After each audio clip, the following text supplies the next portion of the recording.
And welcome into the WECT studio. I'm John Evans, along with Gabe Ross of the First Alert Weather Team, donning our digital studio uniform this morning, and Just happenstance, you know. giving you the updates on the winter storm approaching the Carolinas and the East Coast. And I learned something this morning. Oh, yeah. You guys don't control the weather. You know, Somebody just told me that this it's a novel thing. We tried to keep that under wraps. It's like pro wrestling. You eventually figure it out. But yeah, it turns out we don't actually control the You weather. don't control the weather. So what they're trying to do now, and we're live on WECT News Facebook, our website, our news app, and our YouTube channel. And if you got a couple of quick questions, we can try to answer those in this little digital spot. Again, a lot of people every time we do this are asking, what about Burgaw? What about Hampstead? What about Nakina? What about Elizabethtown? Sure. It's difficult to talk in those specifics, but what we can talk about is counties. What we can talk about is north of 17, east of 40, all that kind of stuff. We'll try to do that for you. So anyway, shoot us up with a question. We'll try to get that for you. And you have seen the models this morning. What are they telling you? You know, really no big deviations from our thinking the last couple of days. So that's good. You know, we want some consistency in the forecast kind of leading up to everything. But we're still on track for freezing rain and concerns with ice primarily out of the system. So this is not going to be a snowmaker, unfortunately. Right. Other parts of the country, it will be. In fact, could be a prolific snowmaker for some of them, but just not the way things are shaping up here in the Cape Fear. So we got 3 First Alert weather days. What are these First Alert weather days? Well, they're days just as they sound, to be alert, because impacts could be great in some of these cases. So we've got Saturday, Sunday, and Monday highlighted there. Saturday and Sunday more so for the threat of freezing rain and ice. Monday's tacked on here, one, in case there are any lead over problems, if you will, or hangover problems. Hangover is not the best word. Hangover's a good word. But you know what I mean. And then also ahead of Monday night, because boy, temps are going to go way down in the deep freeze in the upper teens, and you don't see it reflected here on the screen, but overnight lows there in the upper teens and wind chill values in the single digits. So that is extra people, pets, and pipe protection kind of thing that you need to be concerned about there. So all of that to say, we're still on track for what will be, a bit of a messy scenario here. So let's talk about the time to be alert. That's one question that at least a few people asked me while I was shopping in Costco yesterday. Not panic buying, mind you, but legitimately our house was out of stuff and we needed it.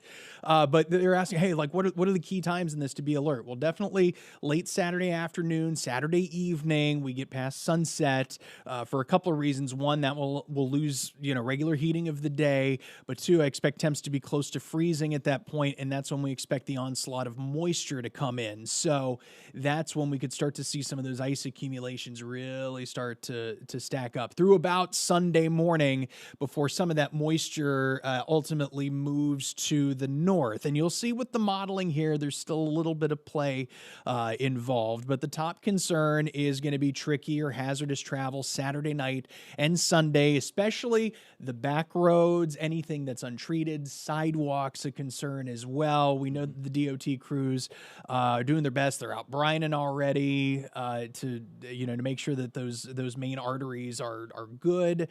So our hats off to them for doing that. But there are so many roads around here, not everything's going to get treated, and especially if you're inland on a back road, that could be some of the bigger concerns that we deal with there. So, okay, top concerns that let's talk timeline. This, if you've seen this the last couple of days, this thinking has not shifted. Definitely best chance of rain Saturday night, Sunday night, and then you have the freezing rain component. Obviously, the big linchpin in all of this will be where we see the cold air, rush in. There's still very high confidence that we'll get enough freezing air at the surface level to allow this to become freezing rain. but there can always be fluctuations in that cold air. Could always be fluctuations in rainfall amounts that could make this better, worse for some people. But the overall timing and concern for any slippery travel or any utility outages, in this case, I think coming in terms of power outages, would be still primarily there. Remember I showed you this yesterday, John? This is what's called the WSSI, or the Winter Storm Severity Index, that's put out by NOAA. They go out 3 days, today, tomorrow, and then what they call day 3. So this is now day 2. This is tomorrow. And the latest update that's come in, hey, yeah, some minor travel concerns, more so in the evening once we start to see the development of some of the rain and freezing rain. Some pockets there where the impacts could be a little more on the moderate side. You'll notice sort of Highway 17 is that conduit there for where things could be, a little tricky, or, heading north there towards 74, 76, Highway 701, a little more impactful. Right. But, still, I think the bigger concerns are going to come on Sunday. And so I'll work to advance the graphic. It's funny. I was saying, oh, hey, I think we're going to get the things figured out here. Yeah.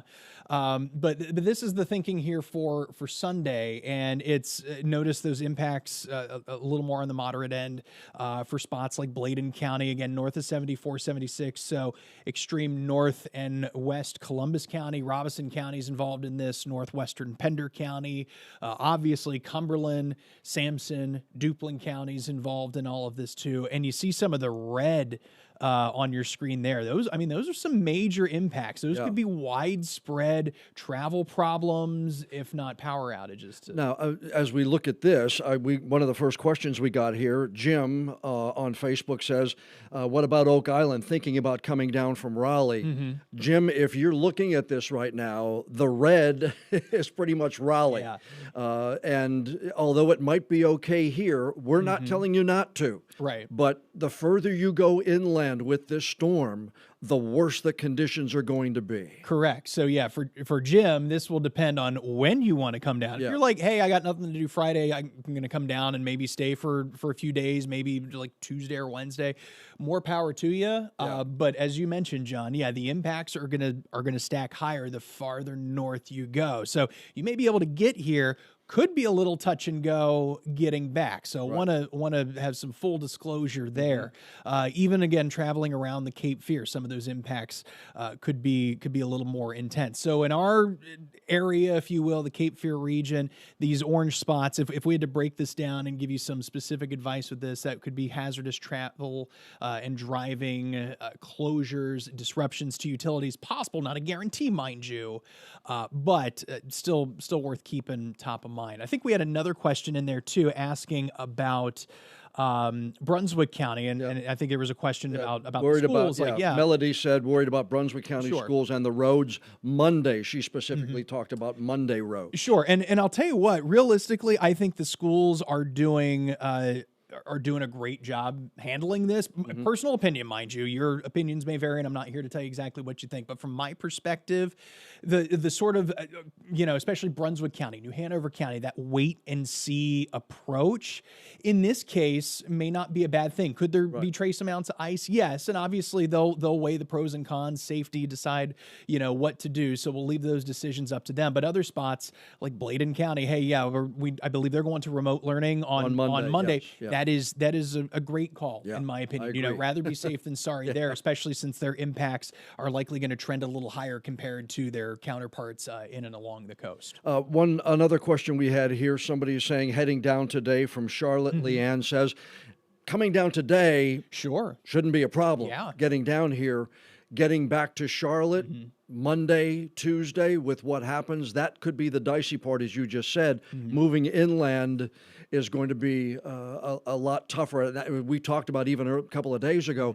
traveling over the weekend into early next week, northwest, even to the west. Some of these areas might be hampered by some snow and some Yeah. ice that they get. Snow and ice in particular. And again, a couple of degrees in this case, when you're on a freezing rain boundary, that can make all the difference here as far as how much ice you wind up getting, yay or nay, effectively. So yeah, getting down here's one thing. Getting back, that's going to be on you. It's going to be on your timetable. So that's what we're going to look at there. Got a couple other questions I think that have come in. I want to make sure that I leave. Yeah, we got Rose Hill. Somebody asks ice in Rose Hill. Driving in Hampstead Sunday. Debbie wants to know, driving early on Sunday might be dicey anywhere because of my fall, correct? Right, exactly. And so that's why I said, I think one of the very first graphics I had up there, be flexible with your travel plans. On like Saturday night and Sunday, because there is still a script to be written that the ice overperforms, underperforms. So, you don't want to say, oh, absolutely not going anywhere. And then turns out like you really have to get somewhere and can actually do it. And again, the decision is going to be up to you. There's plenty of lead time here to make those decisions, but definitely that Saturday night, Sunday morning time frame is the time you want to be most alert. And if there are power outages that come along with this or other utility outages, you may have to come up with Plan B or Plan C anyway. Susan's flying out of Wilmington Sunday morning. Will that be okay? That's kind of up to the airport. Yeah. I know they that they have de-icing de-icing things, but you don't know what the conditions are going to be. The best thing we always say whenever we're covering this or hurricanes or no matter what it is always check with your airline. And we will likely check with Wilmington International today to see if they've, number one, made any plans on what they might do with the grounds up there. But number two, if they've had any initial conversations with the airlines. Flying into some areas on Sunday, some of these areas that might get hit pretty hard, that may impact flights coming out of here to Charlotte, to New York, to Philly, to DC. Again, check with the airline because it's not always what happens here. Right. Yeah, exactly. This is such a widespread system that, flights come in here where, there may be a hub based out of Charlotte, out of LaGuardia, out of wherever could cause the issues. So I see a couple other questions asking very specific, like, hey, how about, downtown Wilmington, Rose Hill, those kind of things. I want to try to illustrate that now here with future radar modeling and also the latest ice accumulation models, just to give folks kind of an idea, maybe based on their backyard. You can look at that map and say, okay, I've got an idea of what to expect. First, we get you through around lunchtime. You may have noticed some of the transient showers rolling through this morning. I think we still have that chance as we head through the afternoon and evening. Here's 7:30, 8 o'clock. A lot of that moisture is kind of wound down. Still going to keep percentage chances, albeit them low, on the books here as we're tapping into plenty of moisture through Friday night and Saturday. The latest in-house run is actually delaying the onset of some of this moisture a little bit Saturday. So realistically, if you have early Saturday plans, maybe you just haven't had a chance to get any kind of preparation done, whatever's going on in your work life, personal life. Saturday would be a good time still to be able to shore up some of those plans, especially if you're in a spot that could be susceptible to a lot of this freezing rain. But there's Saturday. Let's go forward Saturday night and Sunday. Okay, now we start to see some more of the pinks and of a very scattered variety, mind you, of rain and freezing rain. One thing, I love our in-house modeling. I think it does a fairly good job. One thing, though, about in-house modeling is that even with the high-res stuff, there's still a little room for interpretation. So just because you see particular clusters in particular spots doesn't mean that, we're not going to have lighter variety showers that expand outside of that a little bit. In this particular model, that's one of the biases that we've noticed in it. So that's why, safety is paramount. In other words, just because we see pink and don't see pink in Wilmington doesn't mean we might not get a glaze of something here. Correct. Yeah. So that takes us Saturday night through early Sunday. Now, here's where the trend gets interesting. And our in-house model for at least the last 12 to 18 hours has suggested the core of this moisture stays to the north. But this is a new element here in this latest modeling run where, again, temperatures at the surface are going to to be the key part of that. We know that we're likely going to have above freezing air at the mid levels of the atmosphere, near freezing temps or below freezing temps at the surface, which will cause that freezing rain to basically turn into ice when it hits the ground. Now models are suggesting, hey, spots off to the north that were maybe inundated with a little bit of snow could see some freezing rain on top of that. So now I have additional concerns, like the lady mentioned who was coming down from Charlotte. Yeah. Hey, this could just kind of impact things even more up that direction in the triad.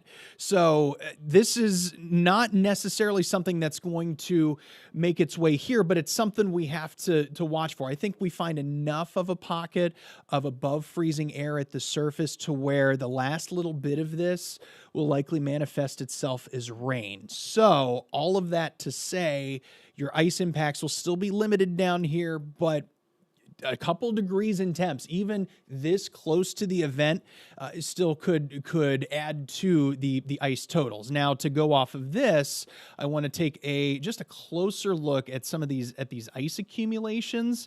These ice accumulations, quite honestly, leave a little room for interpretation, mind you. But I'm going to run this into motion here. It's going to go all the way out through about Monday morning at 2 a.m. And again, this is not a guarantee. This is more guidance. So the latest run of this suggests areas really kind of south of 17, Brunswick, New Hanover, even parts of extreme southeastern Pender County, may not have a whole lot of ice to contend with, but then you start moving in towards 74, 76, perhaps a light glaze or a trace amount. Now north of 74, 76. Now we're talking hundredths up to a tenth of an inch of ice. On anything, that can be enough if it's a tree branch to cause issues with poorly supported tree branches, or maybe dead or dying trees to cause some issues there. And then you see in purple some other like tenths up to about a quarter of an inch in Fayetteville. Wow. Yeah, that's a projection, mind you, at this point. And that's through 1 o'clock Sunday. So this doesn't really necessarily include absolutely everything, but as you can see, and I'll jump back to it here because I thought we had some extra time on it. But again, letting this play out, those would be the primary concerns here with some of that accumulation. So I would expect still a few, hundredths, maybe up to about a tenth of an inch of leeway. This, I think, is a good middle of the ground solution here. So spots like the Port City, compared to maybe that of Whiteville, Chadburn, Elizabethtown, Bladenboro, some of those areas, you're going to have less ice by comparison. Part of that is just our proximity to the ocean. It, sometimes it helps us quite a bit. In the summer, it kicks up thunderstorms. It may not be the greatest if you're having a beach day in a winter weather scenario, unless we've got temps down all the way in the 20s and the teens, which would be more supportive of snow. It sort of helps us out a little bit in these icy scenarios. And Kenansville there, we got a question from someone asking about Todd, asked us how much ice in Kenansville. Todd, if you look at the model here, again, a model run. It's not gospel truth, but you're going to get more there than Wilmington will get, likely than Burgaw will get, than Whiteville will get, because you are closer to Raleigh, closer to where the air will meet the cold. Correct. In a much larger fashion, if I can say it. Right. That's a great way to look at it. And also, just again, compared to spots elsewhere across the Carolinas, across the East Coast, dealing with the storm, we're likely to get off pretty easy by comparison. This will no doubt be a historical storm that people talk about for a while. And even here, for what it's worth, like, these are non-throwaway totals in some cases, but it could be a lot worse. And I mean, we were talking earlier about some of the model trends from Tuesday or Wednesday. I deliberately didn't show those on TV because they were pointing out like 1 to 2 inch ice amounts. And I'm like, no, if we put that out there, that's going to be way too much. We knew the trend, though, was going to be significant icing more inland. And so I'm glad to see that those trends have continued to hold up. But that's why we wait for these like 1 to 3 day windows to start talking actual tangible amounts that we could get. So that way it's, someone doesn't run into me on the street. Oh, hey, I hear we're going to get an inch of ice. And that, that's one of the more frustrating. It comes with the territory. Comes with the territory. But best line today. Linda, where is it? Well, number 2, Terry says everyone stay safe and warm. Yes. We like you there, Terry. And Tara Wilson. So just be cautious driving mostly. Couldn't have said it better in my own words. Especially Saturday night. Yeah. And, you know, you're talking nighttime, right? So you lose light of the day. Yep. Temps are going to come down naturally at night. And if there's black ice on the road, if you're driving a secondary street, you may not see it until you come up on it. Yeah, and that's tough. And that's why those plans really should be flexible. Obviously, you know, we're all, you know, the guardians and keepers of ourselves. We know what we can do, what we shouldn't do. So as adults and members of the community, that'll be up to us to make those decisions. You just, you know, we give you this information so you can plan and make the best decision for you, just like we would if we were in a tropical storm kind of All right, take us through the rest of what you have here, the rest of the forecast, so folks can look at, you know, Saturday, Sunday, Monday, the low temperatures Monday night into Tuesday. As they used to say on the commercial, roll that beautiful bean footage, right? And in this case, the bean footage is the 7 to 10 day planning forecast. So Saturday, Sunday, Monday, you saw that. The rest of today, temps will be in the 50s. So any showers that do fall are going to be rain showers. Not worried about anything really mixing in today. Overnight lows back in the upper 30s. So at the surface, still, again, above freezing. But look at we're climbing just a few degrees, if any, during the day on Saturday. So up to about 40, coming down below freezing. We do warm up, and I think this is one of the benefits that helps us out Sunday, especially with that moisture staying to the north. I think we will be above freezing, but first thing in the morning, when it's cold, we could still, you know, hold on to some of those at or sub-freezing temps, especially inland, and support a freezing rain kind of mixture. And then we have to watch as the system departs. 30s expected Sunday night. Now there's Monday, a little cooler by comparison to Sunday, in the upper 40s. 18. So upper teens for the port city. This is a 7-day forecast specifically for Wilmington. So when we're looking at upper teens there, we know we could be a couple degrees colder farther inland. That doesn't even take into account the wind chill. And that's, like I said, part of why we're going to keep that first alert weather day in place for Monday. So that way you can be prepared there. And if I can just extend out the next few days, there have been some questions coming in about next weekend. I know in talking on Caroline in the Morning yesterday, you know, we had, you know, some concerns that, you know, we might have to deal with another low pressure system rolling through the next week. And especially with temps trending so cold the next 6 to 10, even 8 to 14 days getting into February.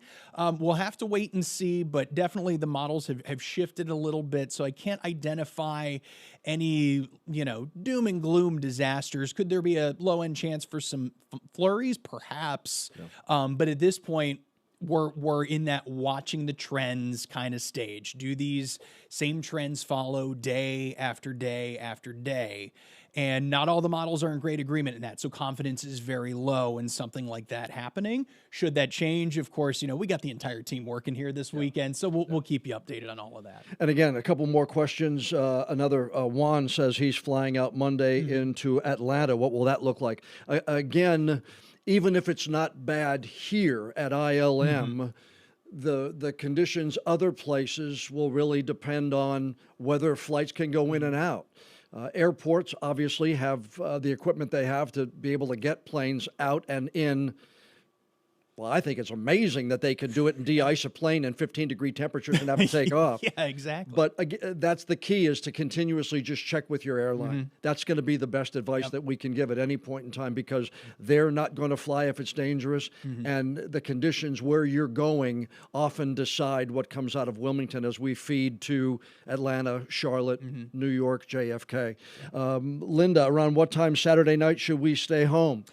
You know, that's going to depend on the arrival of the freezing rain. I would say a good ballpark time, I would say, you know, after sunset. You know, consider, you know, if you need to stay put, sure. Also depends on where you live. If you're in, you know, Oak Island or someplace along the Brunswick County, New Hanover County coast, you're going to have more flexibility compared to maybe spots in Bladen County or Northern Columbus County or Western Pender up through Sampson and all of those counties to the north that are expecting some of the bigger impacts. Yeah, all of that to say depends on your location, but the timing of this still looks to be a Saturday night into early Sunday, chance for the best opportunity for ice and freezing rain. And this is what downtown Wilmington looks like from our weather camera. Yeah. We got those clouds rolling in, and you said earlier today, a chance of rain today, a Yep. chance for some showers today as we go through the day. Yeah, it was a little rainy this morning. I'm sure that, heading out the door, everyone was like, yeah, hey, I better grab the umbrella. And that's, definitely a good call there. And we could have some of those additional passing showers. They're very, very light. That's one thing that I've noticed with all of this, is that the showers have been pretty light and rolling through. I don't think these will have an impact at all, again, heading through tonight and first thing tomorrow on any ice accumulations, but more so tomorrow night into early Sunday. That's going to be the prime time to watch for. Okay, well, we appreciate you joining us. Appreciate all the questions. Hopefully, we answered some. We'll be back. Gabe will be. You're doing the noon, right? Ella's doing the noon, and she'll actually be in here at 4:30. So she's going to have the benefit of another set of model runs to look at. But I'm sure that, unless there is some big deviation that no one has seen coming, that it's going to be a very similar boat. So if you have some additional questions that have maybe come up that you want to ask, feel free to pop back on, and we'll do this again. Yep, 4:30 this afternoon. This just in is breaking news, and our breaking news is a sticky note. Governor Stein is coming up at 11:30. So we're going to come right back here after Gabe and I get off. So stick around. We're going to have a briefing from Governor Josh Stein and North Carolina Emergency Management, and they're going to be talking from a wider perspective. From a statewide standpoint. So it's going to include not just us, but really like spots that are going to be harder hit by this system. So keep that in mind as they're talking rain, snow, sleet. Not necessarily for us, at least certainly the snow end of it, right? So, and again, if you're planning on traveling to some areas in North Carolina, Raleigh, Greensboro, Charlotte, Asheville, Outer Banks, this may give you a better idea of how they're preparing for what they're going to be expecting. Yes. All right, meteorologist Ella Tanzi will join us in here at 4:30. Gabe Ross in here right now. Thank you, sir, for the all of your expertise. Of course, happy to do so. Okay, stay safe, everybody. We'll be right back with Governor Josh Stein in just a few moments.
Hello, everyone. I'm John Evans in the WECT Digital Studio, getting ready to hear from Governor Josh Stein about North Carolina's preps for this weekend's winter storm. The winter storm coming to North Carolina tomorrow. I'm joined by the Director of Emergency Management, Will Ray, Secretary of Transportation, Daniel Johnson, Secretary of Public Safety, Jeff Smythe, Major General Todd Hunt of the North Carolina National Guard, and the Commander of the State Highway Patrol, Colonel Freddie Johnson. Jackie Matevier and Murtado Bustillo are our Spanish language interpreters, and our American Sign Language interpreters are Stephen Holland and Karen Magoon. The latest weather forecasts lead us to expect impacts to the majority of the state starting tomorrow and lasting into next week. Between snow, sleet, ice, freezing rain, and bitterly cold temperatures, this storm is expected to cause major disruptions to your daily life, possibly for days. Our message to North Carolina is simple. This is a serious storm. We are taking it seriously, and so should you. On Wednesday, I declared a state of emergency across North Carolina to mobilize resources in advance of the storm. We've activated the State Emergency Response Team, a cross-agency group that includes the Department of Transportation, the Department of Public Safety, the North Carolina National Guard, the State Highway Patrol, and our state's utilities. The NCDOT has already put down 2.8 million gallons of brine to pre-treat the roads and is ready to salt the roads and plow them once the storm begins. The State Emergency Response Team has shipped pallets of meals and drinking water around the state in preparation. Some localities are starting to open warming centers, so check your local government emergency management's website to see what options are available near you. And utilities like Duke Energy have brought in more than 18,000 workers from around the country to help restore power where necessary. At this time, because of expected ice accumulation and cold temperatures, our greatest concerns remain unsafe travel and power outages that could last for days. So we recommend that you take the following actions to navigate this winter weather event. First, stay informed. Make sure you're following your local media, the National Weather Service, and your local emergency management agency for the latest updates and recommendations. Second, get disaster supplies ready now in case you lose power and can't leave home for a few days. You may need water, non-perishable food, medication, and other supplies for 3 to 5 days for each person and pet in your household. You may also need a flashlight and fresh batteries, a battery-operated radio, a way to keep your phone charged, and blankets and winter clothing. Visit readync.gov for more detailed information about how to prepare for a storm. Third, make a plan. Make a plan for if the power goes out, how you'll safely keep warm, what you'll eat, and who you will call in case you need help. Be ready to reach out to family or authorities for help if you're without power for an extended period of time. The effects of this storm could last for days. Fourth, stay off the roads starting tomorrow. For your own safety and that of others, please do not drive unless it is necessary. And that request will likely extend beyond the weekend. Next week is going to be cold. We expect the temperature to fall below freezing every night for the next 7 days. That means whatever ice or snow that turns to slush during the day will freeze again overnight. Black ice will remain a risk in many places into next week. So plan for the possibility that you'll be stuck at home for a few days. Fifth and finally, as you're getting ready yourself, don't forget to check on your loved ones, neighbors, and anyone you know who might be vulnerable, including the elderly. Over the past year, I've been inspired time and again by the many North Carolinians I've seen lending a helping hand to their neighbors in need. So please look out for your family and yourself and for your neighbors too. North Carolina, that's how we're going to get through this storm together. Thank you. I'll now turn it over to Director Ray and then Secretary Johnson. Director Ray. Thank you, Governor. Good morning, everyone. Winter storm warnings and ice warnings are now in effect through midday Monday for the mountains and the Piedmont. A winter storm watch remains in effect farther east, and as accumulation types and amounts become clearer, the watch will transition to warnings or advisories. Significant wintry precipitation is forecast over the weekend, with major impacts lingering into early next week as dangerously cold temperatures are forecast. Ice accumulation of a quarter inch or more is likely across much of North Carolina Saturday through Monday morning. Areas across the southern mountains, higher elevations into the Blue Ridge Escarpment, and into much of central North Carolina are forecast to see the most impactful ice accumulations, and in some cases, reaching or exceeding 1 inch.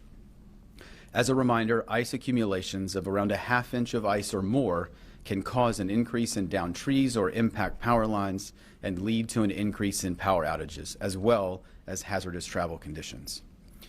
Based on this morning's forecast update, hazardous travel conditions are expected to begin by midday Saturday and will worsen through Sunday and may remain for several days due to those lingering low temperatures.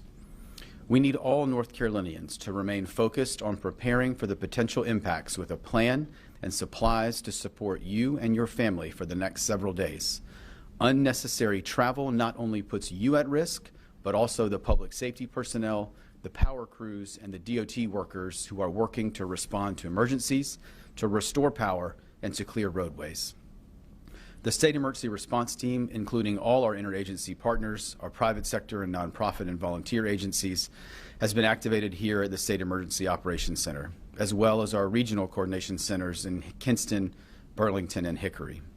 We continue to support commodity distribution from our activated warehouses. As of this morning, the State Emergency Response Team has shipped approximately 65 pallets of meals ready to eat, or MREs, and drinking water to assist communities with shelter operations if needed.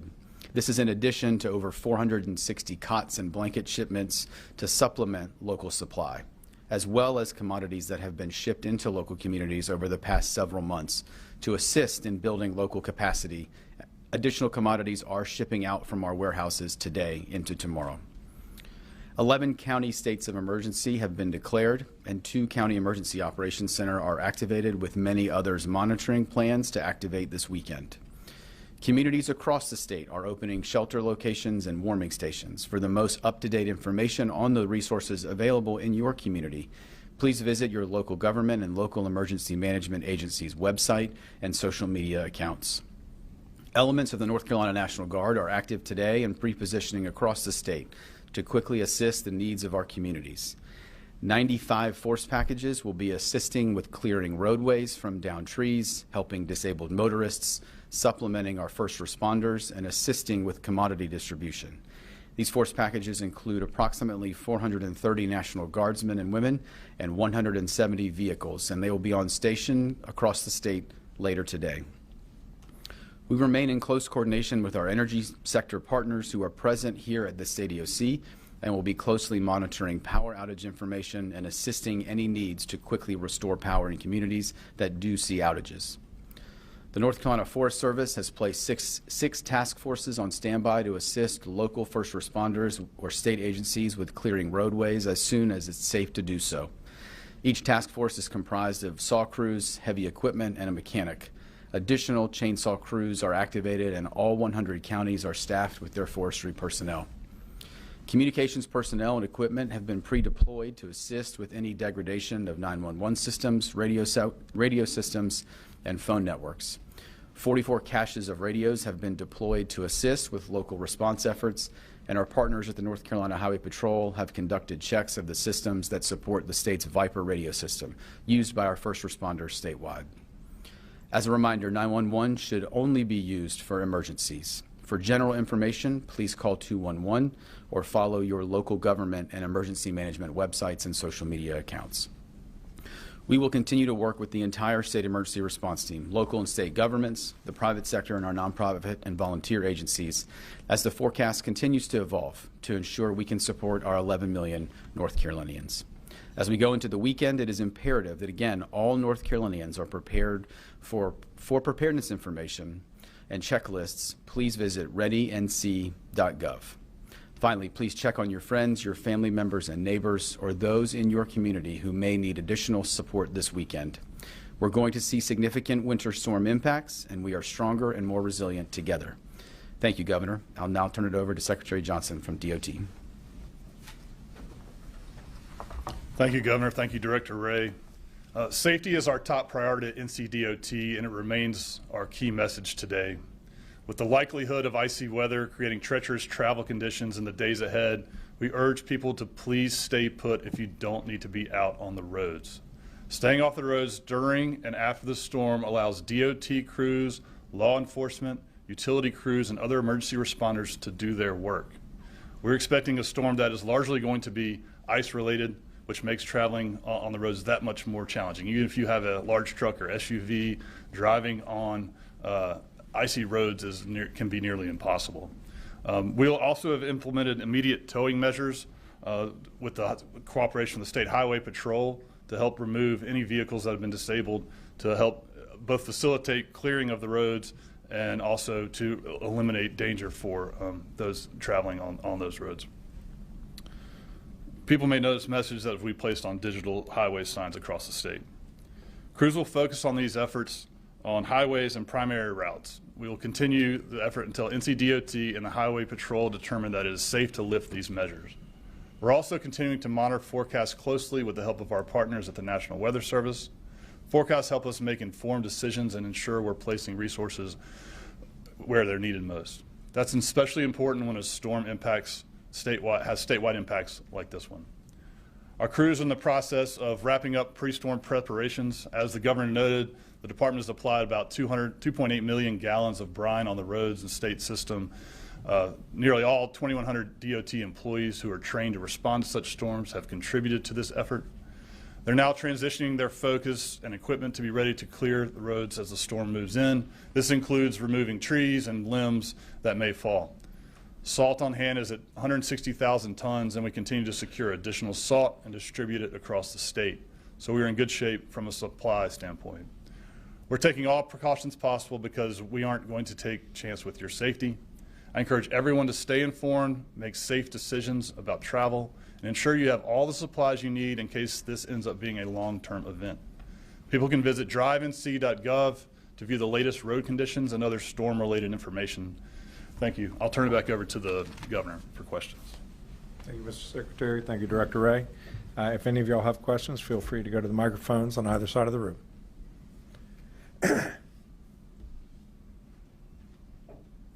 Once again, you're watching the briefing by Yes. North Hi, Carolina's Caroline Governor Yaffa Josh with Stein. WRAL News.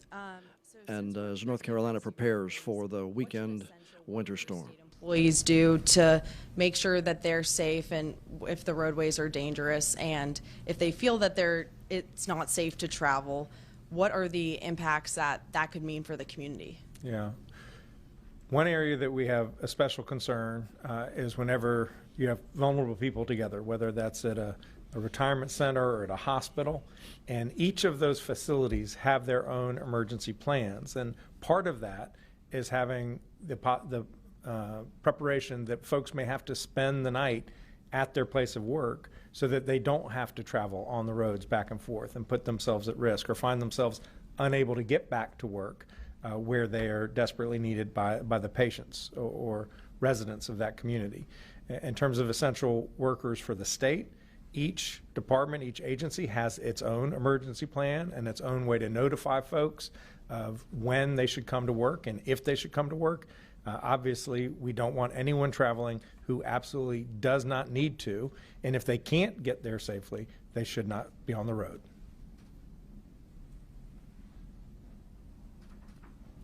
Once again, Governor Josh Stein taking questions. Hi, this is Laura Hackett with Blue Ridge Public Radio. At the North Carolina Emergency Operations Center ahead of this weekend's winter storm. Cell towers and outages are anticipated. We have been here at the Emergency Management Center. We have our private sector partners, whether they're the utilities or they're the cell phone companies, the communications networks. And so we're in regular contact with them, and I'll ask Director Ray to answer to your specific question. Thank you, sir. Thank you for the question. As the governor said, I think one of the things we continue to reinforce here is What we do is not a public sector function only. And so our commercial telecom partners are here as a part of what we do. They are here in the EOC.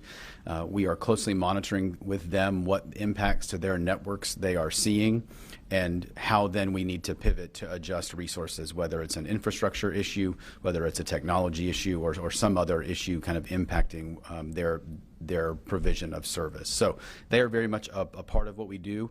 They are here with us and are part of our state emergency response team. And as we move through this event, that's one of the areas that we're going to continue to remain significantly focused on is our network statewide to make sure that folks are able to receive any type of emergency alerts or information, certainly from local emergency services. Just to follow up real quick, so through the monitoring that has already happened, any indication that cell outages will occur? Well, we're always concerned. We have an ice event like this. It can topple towers. It can have trees fall into towers. So there will also be an incredible demand on the system. Folks are going to be at home. They're going to want information. So we expect that people are really going to be maximally utilizing the networks, which will cause their own issues. That's one reason why we encourage folks to get battery-operated radios so that you can stay informed even if you lose communications through modern means. Michael Perchik, ABC 11. To that point, from a staffing perspective at EOC or local county storm operations centers, what capabilities exist for them to work remotely in the event they're not physically able to get there in person? Yeah, well, as I said, each agency of government, whether it's state agency or county agency, has their own emergency plan. So they know exactly what to do, who they've identified before the storm hits, who are emergency personnel. They've identified whether that person can perform his or her work remotely or must come into the office. Obviously, we need law enforcement, we need fire, we need EMS to be in their places of work so that when they need to respond, they can. This is one thing, unfortunately, because North Carolina has experienced so many storms of all types, whether they're winter storms like this or hurricanes, the governmental entities, they're well prepared.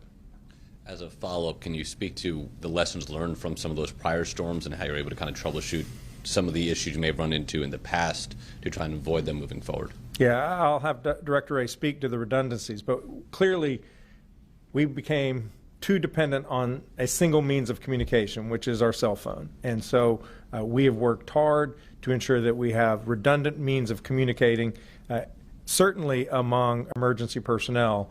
And I will ask Director Ray to come forward and speak more. Thank you, sir. I think specific to the communications. Once again, you're listening to Governor Josh Stein, North Carolina Emergency Management Director Will Ray, and the Secretary of Transportation in the state on preparations ahead of this weekend storm. We're going to continue here on WECT News Facebook page as long as this continues. If it goes up till noon, we're going to break away on our website and news app, but you can continue to watch this briefing on the WECT News Facebook page. That are able to be deployed from a variety of agencies out across the state. Some of the pre-planning, for example, that our 911 community in the state has really been focused on the last couple of years is a failover system, so that if a local 911 center in a jurisdiction is impacted, there is a failover plan for an unimpacted area to be able to continue to receive 911 calls. And again, that's the great work that community has done in reaction to many of our events. I think broadly, we always want to take a retrospective look at what we do and how we do it and how we can get better. We've done that for every event, low-level ones or major ones like we've experienced in the last couple of years, and it's certainly one that we will continue to do as we all move through this event. And just to add, I'll ask Colonel Johnson to come forward. He just briefed me on an investment that the Highway Patrol has done in the Viper network to help ensure its continued functionality even when a tower or two gets knocked out. And the radios, you can talk about radios. Yes, sir. Thank you, Governor. To that question, so the patrol maintains the state communication system across the state. And one of the investments that I was explaining to the governor is that they have the ability to adjust. So if a tower is impacted by a storm, a tower that's in an area that's not impacted can readjust its microwave system and overlap that area. So the stuff continues to work and it can communicate. All our emergency services partners that operate on that system.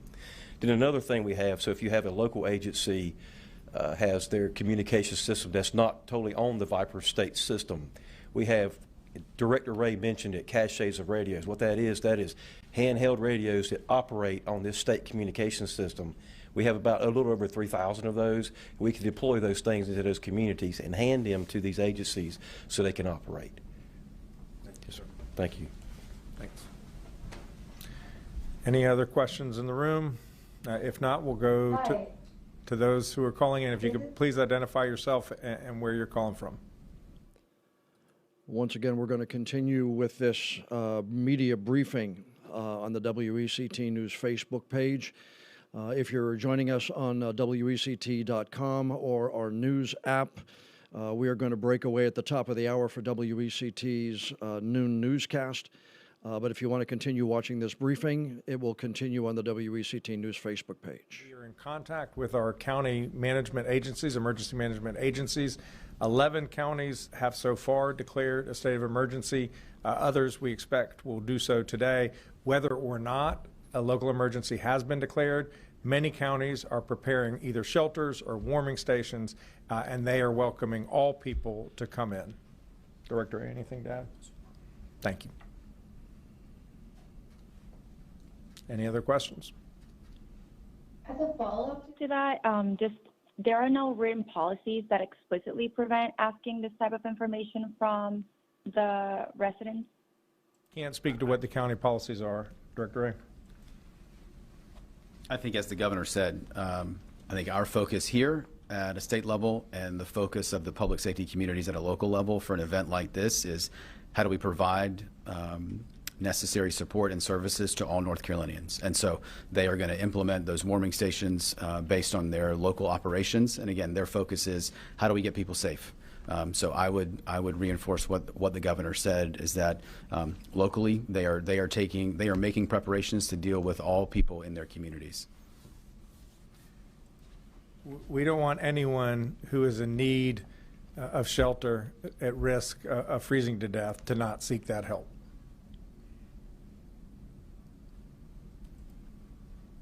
We're not seeing any additional questions online. Thank you all for being here. Once again, Governor Josh Stein, Emergency Management Director Will Ray, and Secretary of Transportation Johnson talking about North Carolina's preparations ahead of the winter storm coming up this weekend. Department of Transportation crews have been out 2.8 million gallons of brine they've already put down. They're going to continue to do that. And again, they were speaking of a statewide effort. You heard Gabe Ross and I talk earlier about what our part of North Carolina is going to expect over the weekend.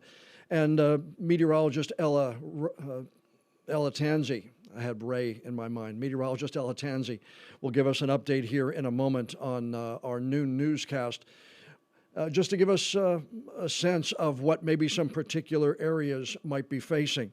If you're going to stick around for that, she'll be up here in about 7 minutes on our noon newscast. If you perchance will miss it, Ella will be in here with me at 4:30. And we'll do another deeper dive like Gabe and I just did for about 20 minutes on what the latest modeling shows ahead of this weekend and ahead of what the storm might bring to southeastern North Carolina. And then for many who are traveling, maybe what to expect in the Raleigh, Greensboro, Charlotte area. I'm John Evans in the WECT Digital Studio. We appreciate you watching. We encourage you to stay safe and stay in touch. Download that WECT weather app. Turn on notifications so they can give you all the latest information. We'll see you back here. I will this afternoon at 4:30. Thanks for watching, everybody. Stay safe.